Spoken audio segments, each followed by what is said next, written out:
जब हमें शून्य में ध्यान करने को कहा जाता है तो वहाँ किस पर एकाग्र करें। अब देख लो, शून्य में भी एकाग्रता का सवाल उठ रहा है। पहले तो आओ जानते हैं ध्यान क्या है। ध्यान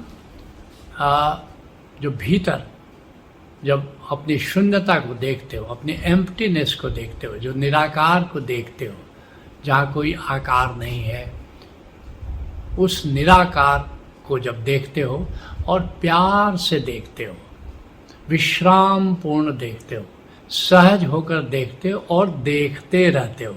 एक देखने में निरंतरता होती है, एक सातत्य होता है, उसके प्रति जागरूकता होती है, तो उसका नाम ध्यान है। तो चूँकि स्वयं ही वो शून्य है, स्वयं ही निराकार है, स्वयं ही निर्विषय है, स्वयं ही निर्विचार है वहाँ, तो फिर एकाग्र कैसे होगे किसी चीज़ पर। तो पहली बात कि ध्यान निराकार के प्रति जागरण है, और ध्यान एकाग्रता नहीं है, वो समग्रता है।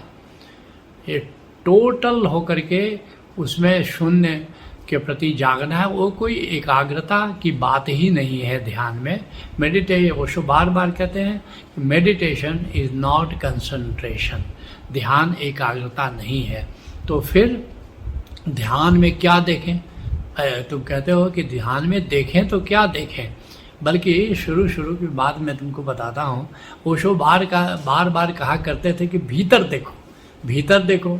हम लोग भी जब पूना में गए पहली बार ओशो को सुना, और कई बार सुना कि भीतर देखो, तो लौट करके आए तो हम लोग 4 सन्यासी थे, और ऐसा क्या भीतर देखना है। आपस में भी हम लोग आपस में बात करने लगे, भीतर क्या एक्सरे की तरह क्या हड्डी दिखाई देगी, मांस मज्जा देखी, नाड़ियों का जाल फैला हुआ है, उसको देखे कि क्या देखे।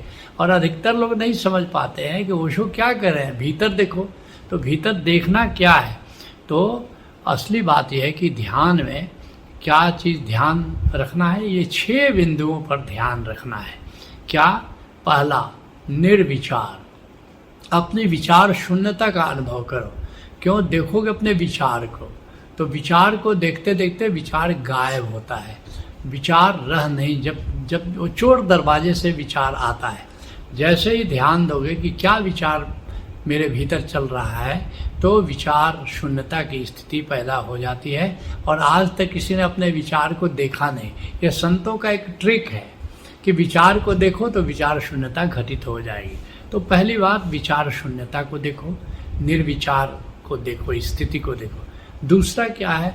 निर्विषय को देखो, अर्थात हर विचार किसी न किसी विषय से संबंधित होता है। तो अब अपने अंतर जगत में देखो कि क्या विषय है तुम्हारे मन में, किस विषय पर अभी तुम्हारा ख्याल है।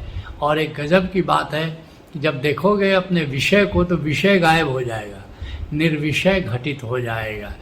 और फिर जो तीसरा बिंदु है वो है अब निराकार को देखो।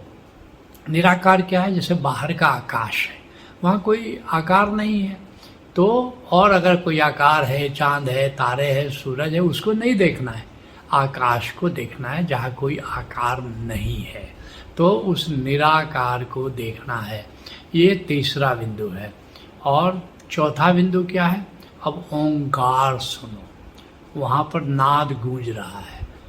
असली ध्यान में ओंकार का श्रवण भी आ जाता है, लेकिन जो प्राइमरी ध्यान कर रहे हैं वो निराकार तक रुक जाता है। निराकार देख रहे हो, बस हो गया। लेकिन ध्यान जब आगे बढ़ता है तब वहाँ तुमको निराकार में गूंज रहे अनाहत नाद का श्रवण करना है। फिर क्या करना है? और आगे बढ़ो तो वहाँ पर दिव्य आलोक फैला हुआ है, दिव्य आलोक फैला हुआ है, एक प्रकाश फैला हुआ है, और उस प्रकाश को देखना है। और फिर छठा क्या देखना है कि वहाँ अब सहस्त्र दल कमल खिला हुआ है। अब कई नामों से उसको पुकारा गया है, मिस्टिक रोज, मैजिक रोज कहा गया है, और भी कई नाम हैं। हम लोग उसको आत्मकण कहते हैं, सोल मैट्रिक्स कहते हैं, तिब्बत के मिस्टिक्स उसको ओम मणि पद में हूम कहते हैं, कोई उसको अमरपुर कहता है, कोई उसको मानसरोवर कहता है। तो अनेक अनेक नाम है। असली बात यह है कि वहाँ पर सहस्त्रदल कमल जैसा या आत्मकण कह सकते हो, तो उसको देखना है। तो ध्यान में ये 6 बिंदुओं पर ध्यान देना है और ये 6 को निरखना है। अब सवाल ये उठता है कि ध्यान को में कैसे देखें, क्या देखें। मैंने बताया ये 6 चीज़ें देखनी है, या देखने का मतलब 6 चीज़ों का अनुभव करना है। अब है कि ध्यान में कैसे देखें, ये बात भी बड़ी महत्वपूर्ण है कि कैसे देखें। तो इसके लिए भी मैं 6 बिंदु पर ध्यान तुम्हारा आकृष्ट करना चाहूँगा। पहला है कि न दूर देखें न पास देखें। ये भी बड़ा विगुचन में आदमी एक साधक पड़ जाता है कि दूर देखें कि पास देखें। नहीं, न दूर देखो न पास देखो, सहज रूप से जहाँ दृष्टि जाती है वहाँ देखो, सहज होकर देखो। इसको कहते हैं सहज दृष्टि।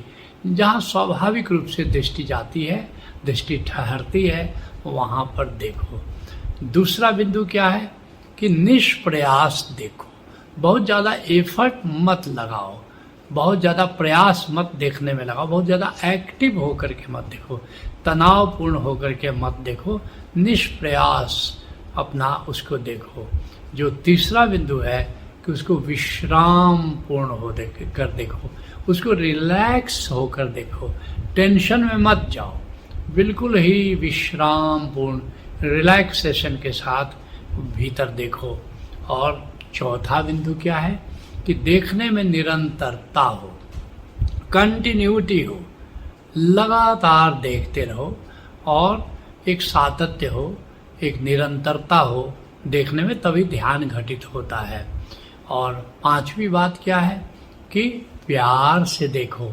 ये तुम्हारी आत्मा है, ये परमात्मा का चरण कमल है, जरा रसिक होकर के देखो इसको खूब प्यार से, जैसे प्रेमिका को देखते हो, जैसे प्रेमी को देखते हो, ऐसे ही निराकार को देखो। और छठी बात, और ये बात बड़ी महत्वपूर्ण है कि पूरे कनवास को देखो, किसी बिंदु पर कंसंट्रेट मत करो, क्योंकि वहाँ दशम द्वार दिखाई देता है, जिसको आज्ञा चक्र भी कहते हैं, और इसको एक जो चमकता हुआ बिंदु है। तो किसी बिंदु पर मत देखो, क्योंकि उसके आगे दुष्परिणाम होते हैं। ड्रिलिंग सेंसेशन तक होना शुरू होता है, और एक बार अगर ड्रिलिंग सेंसेशन हो जाए तो समझ लो कि 15 दिन 20 दिन के अंदर प्राण भी जा सकते हैं। हेडेक हो सकता है, माइग्रेन हो सकता है, बहुत सारी बीमारियां हो सकती हैं, और भी बहुत कुछ हो सकता है। इसलिए जैसे आकाश को देखते हो तो क्या देखते हो, पूरे आकाश को देखते हो।